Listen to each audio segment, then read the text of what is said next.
Assalamualaikum warahmatullahi wabarakatuh. Perkenalkan, nama saya Ika Fatmawati dengan NPM 1931090093. Program Studi Sosiologi Agama kelas 6A.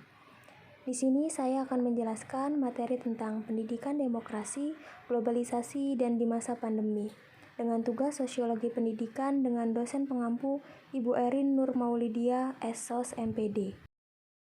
Sebelum kita masuk ke subtema pendidikan demokrasi, pendidikan globalisasi, dan pendidikan di masa pandemi, sebaiknya kita mengetahui terlebih dulu apa itu pendidikan. Pendidikan adalah proses pengubahan sikap dan tata laku seseorang atau kelompok orang dalam usaha mendewasakan manusia melalui upaya pengelajaran dan pelatihan. Atau bahkan, pendidikan juga dapat diartikan sebagai proses, cara, dan perbuatan mendidik. Pendidikan adalah pembelajaran pengetahuan, keterampilan, dan kebiasaan sekelompok orang yang diturunkan dari satu generasi ke generasi berikutnya melalui pengajaran, pelatihan, atau penelitian. Pendidikan sering di bawah bimbingan orang lain, tetapi juga memungkinkan cara belajar otodidak.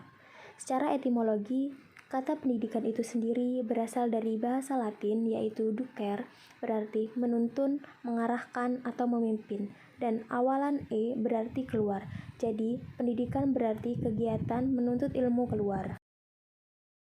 Baik, selanjutnya kita masuk ke subtema pendidikan demokratis.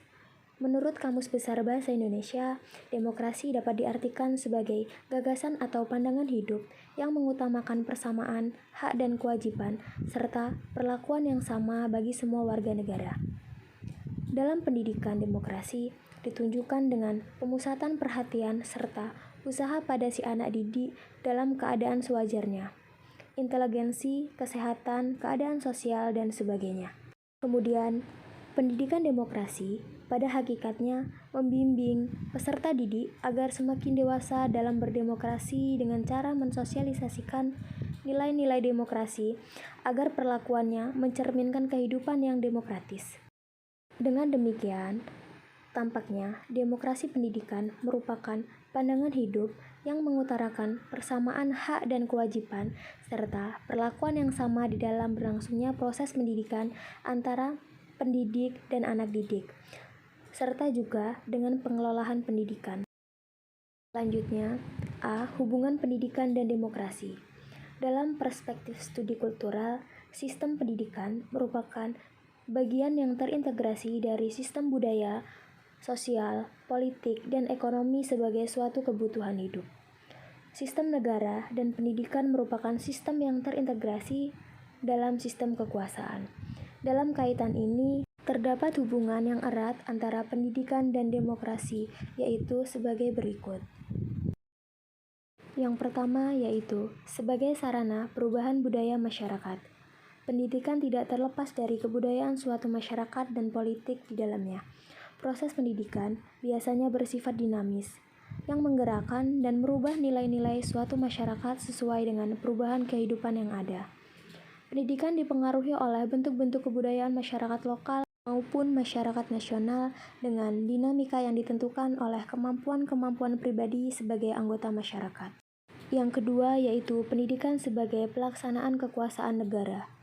Sistem pendidikan dapat dirubah dari gaya hidup suatu masyarakat karena dapat merubah tingkah laku seseorang dalam berpikir yang lebih terbuka.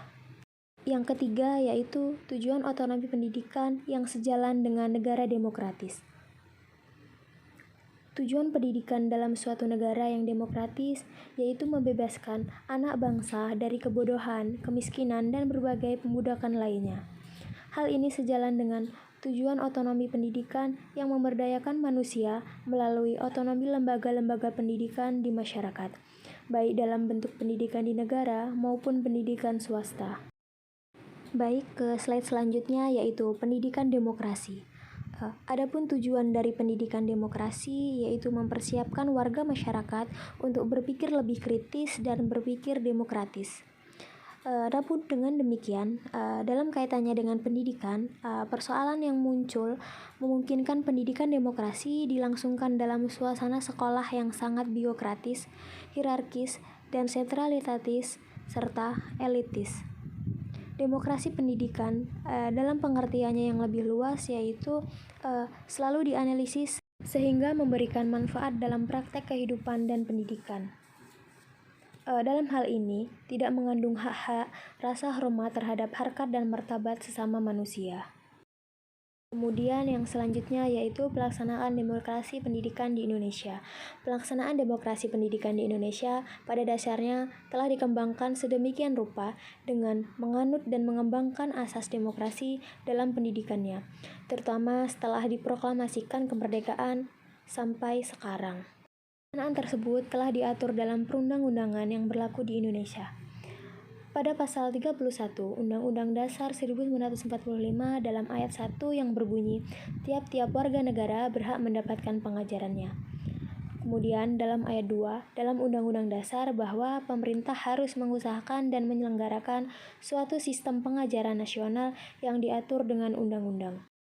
Selanjutnya yaitu menurut undang-undang ini cukup banyak dibicarakan tentang demokrasi pendidikan, terutama yang berkaitan dengan hak setiap warga negara untuk memperoleh pendidikan. Misalnya, setiap warga negara mempunyai hak yang sama untuk memperoleh pendidikan. Warga negara berhak atas kesempatan yang seluas-luasnya untuk mengikuti pendidikan agar memperoleh pengetahuan, kemampuan, dan keterampilan. Kemudian, penerimaan seseorang sebagai peserta didik dalam suatu satuan pendidikan tidak membeda-bedakan jenis kelamin, agama, suku, ras, dan kedudukan sosial, serta tingkat kemampuan ekonomi, dan dengan tetap mengindahkan kekhususan satu pendidikan yang bersangkutan. Pendidikan yang dimaksud adalah model pendidikan yang berorientasi pada pembangunan karakter bangsa melalui pembelajaran yang menjadikan peserta didik sebagai subjek pembelajaran melalui cara-cara pembelajaran yang demokratis, partisipatif, kritis, kreatif, dan menantang alkulturasi diri mereka. Dalam konteks ini, proses pembelajaran tidak lagi menjadi monopoli dosen maupun guru, tetapi menjadi milik bersama dan menjadi proses pembelajaran sebagai wadah untuk dialog dan belajar bersama. Pendidikan model ini sangat relevan bagi pengembangan pendidikan demokrasi. Subbab berikutnya yaitu B. Globalisasi pendidikan. Globalisasi adalah perubahan yang terjadi dalam berbagai aspek kehidupan manusia. Apabila kebudayaan secara umum merupakan suatu rangkaian kepercayaan nilai-nilai dan gaya hidup dari satu masyarakat tertentu di dalam eksistensi kehidupan sehari-hari, maka dewasa ini di dalam era globalisasi mulai muncul apa yang disebutkan oleh kebudayaan global. Globalisasi menurut saya yaitu satu kesatuan antara manusia di seluruh dunia untuk berkomunikasi, membangun peradaban sesuai dengan tuntutan zaman dengan tujuan untuk membuka kesempatan manusia untuk bisa berkomunikasi dengan baik maupun komunikasi jarak jauh ataupun jarak dekat, memudahkan manusia untuk memberi kabar satu dengan yang lainnya. Kemudian, kaitan antara globalisasi dan pendidikan menurut Giddens terletak di dalam lahirnya suatu masyarakat yang baru, knowledge-based society yang merupakan anak kandung dari proses globalisasi. Karena globalisasi yaitu sebuah ilmu pengetahuan yang berkembang dengan pesat yang merupakan dasar dari globalisasi ekonomi dan politik di dunia ini. Namun dengan demikian, suatu yang didasarkan kepada ilmu pengetahuan akan terus-menerus berubah dan merupakan subjek untuk revisi. Hal ini memerlukan apa yang disebabkan oleh sikap refleksi dari manusia, yaitu kemampuan untuk menuangkan mengenai kehidupannya berdasarkan rasio. Kemudian, dari globalisasi tersebut, maka akan terpengaruh implikasi atau dampaknya, khususnya terhadap negara-negara berkembang seperti Indonesia, terutama dalam ranah pendidikan, nilai-nilai moral, sosial, politik, sosial budaya, dan kemanusiaan, baik yang bersifat positif maupun negatif, akan sangat besar efeknya yang ditimbulkan. Ini semua merupakan tantangan khususnya bagi generasi muda sebagai penerus bangsa. Bagaimana mengemas globalisasi ini sebaik mungkin, mengambil nilai positifnya dan menghindari sisi negatif.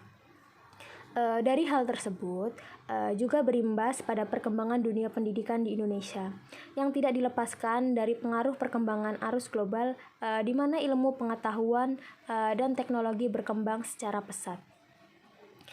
Kemudian,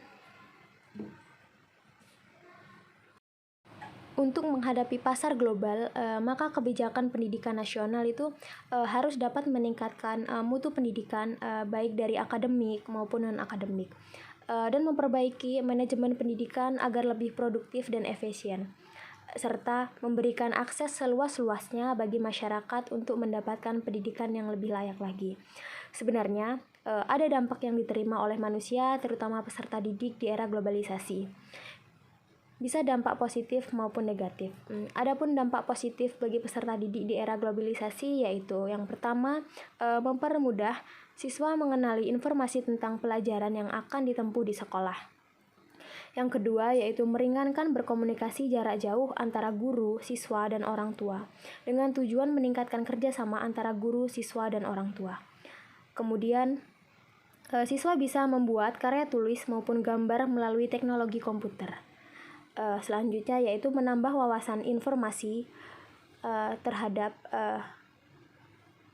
apa yang siswa ketahui. Kemudian dampak negatif bagi peserta didik di era globalisasi saat ini yang dapat kita lihat yaitu di mana kemajuan teknologi dan informasi itu membuat peserta didik terlena dengan godaan dunia maya dan pada akhirnya perlahan-lahan akan mengkikis moral dan pesan-pesan kebaikan yang diajarkan oleh agama. Dampak negatif yang kedua yaitu di era globalisasi ini kemajuan informasi, komunikasi, dan teknologi membuat siswa perlahan-lahan lebih mementingkan kesenangan pribadinya dibandingkan rasa kebersamaan kepada keluarga, teman, lingkungan, maupun dunia luar.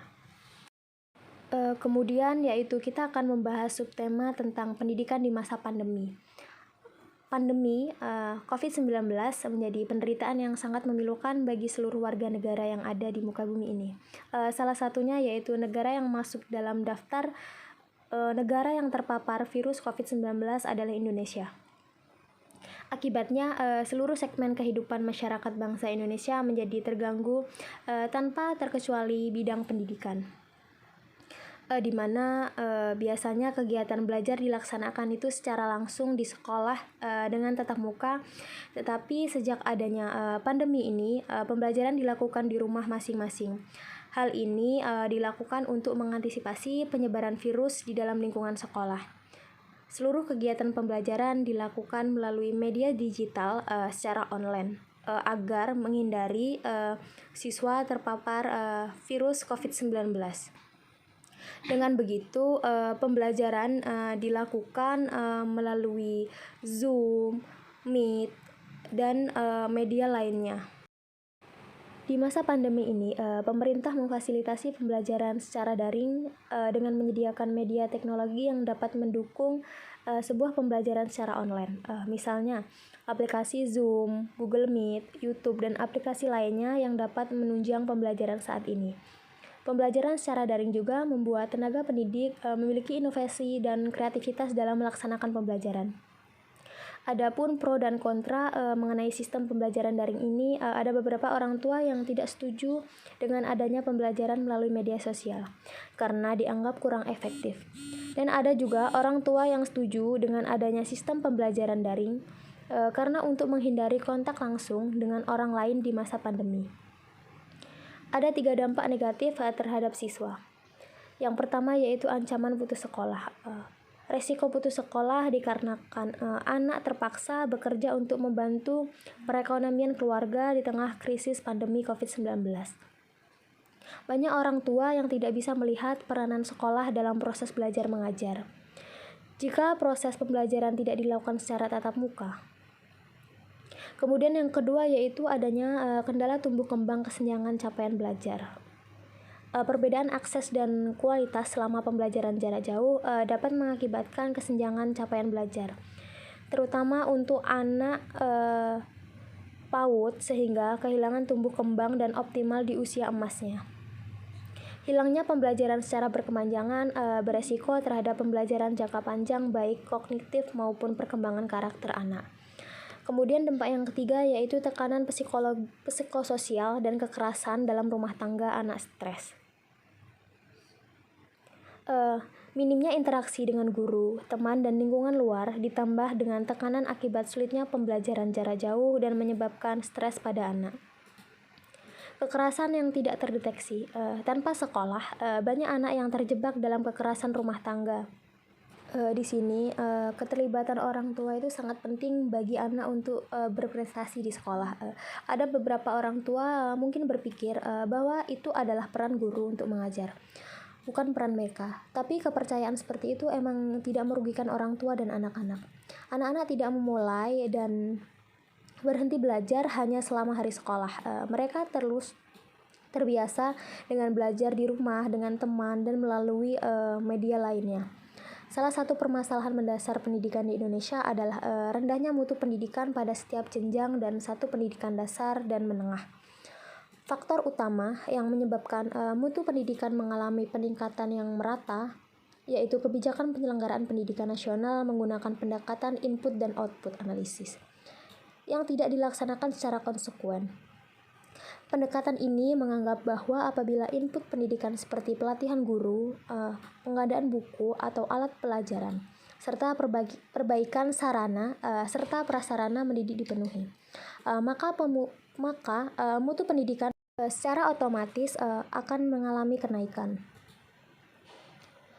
Penyelenggaraan pendidikan nasional dilakukan secara biokritik, sentralistik, sehingga menempatkan sekolah sebagai penyelenggaraan pendidikan sangat tergantung pada keputusan biokritis yang mempunyai jalur yang sangat panjang dan kadang-kadang kebijakan yang dikeluarkan tidak sesuai dengan kondisi sekolah setempat.